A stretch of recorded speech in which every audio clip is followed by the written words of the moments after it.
Welcome to Everything Explained. I'm your host, and today we're diving into a learning hack that seems almost magical: spaced repetition. If you've ever felt like facts vanish the moment an exam ends, or wished you could remember more of what you study, this episode is for you. Spaced repetition isn't a gimmick. It's a fast, science-backed way to train your brain to keep information longer while spending less time relearning it. Over the next few minutes, we'll unpack what it is, why it works, and how you can start using it today, whether you're picking up a new language, studying for tests, or trying to remember the names of everyone you meet. First, what is spaced repetition? At its core, it is a practice of reviewing information at increasing intervals. The idea comes from the forgetting curve, the way memory fades after we learn something new. You tend to remember a lot right after you learn it, but without review, the memory thins out quickly. Spaced repetition nudges you to review just as you're about to forget, which strengthens the memory so it sticks longer. An important piece of the puzzle is retrieval practice.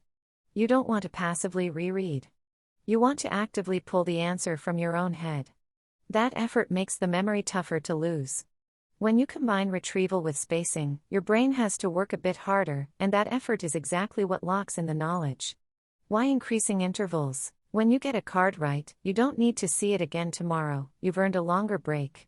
The next review comes days, then weeks, then months later. Each successful retrieval pushes the next review further out. Over time, you can keep a large amount of information fresh with relatively little daily practice. This is the spacing effect, a finding supported by decades of research, from Ebbinghaus's early experiments to modern studies that track thousands of learners. How do you use it in practice? Flashcards are the classic tool, and today there are friendly apps like Anki, Quizlet, or Brainscape that automate the spacing for you.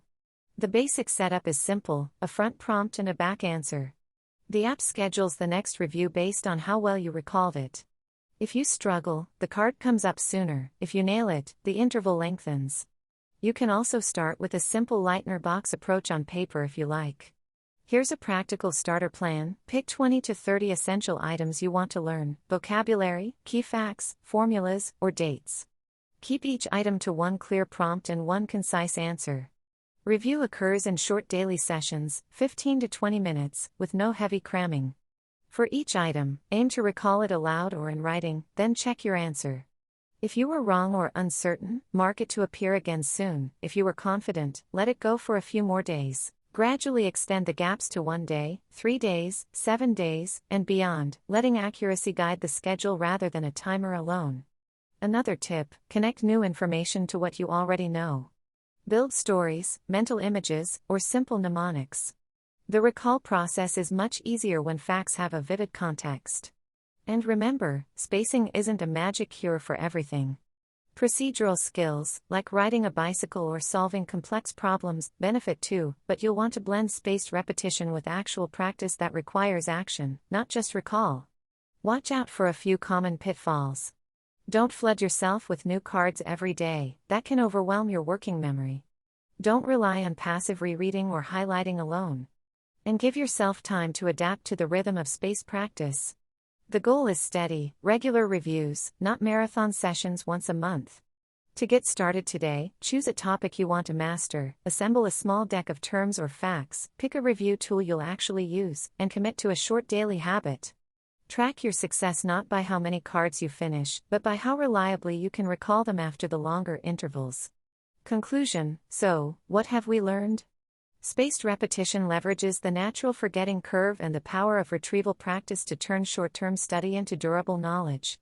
By reviewing information at expanding intervals, you spend less time relearning and more time building true mastery. The approach scales from tiny vocab lists to entire curriculum maps, and it fits busy lives because the daily investment stays small while the long-term payoff grows.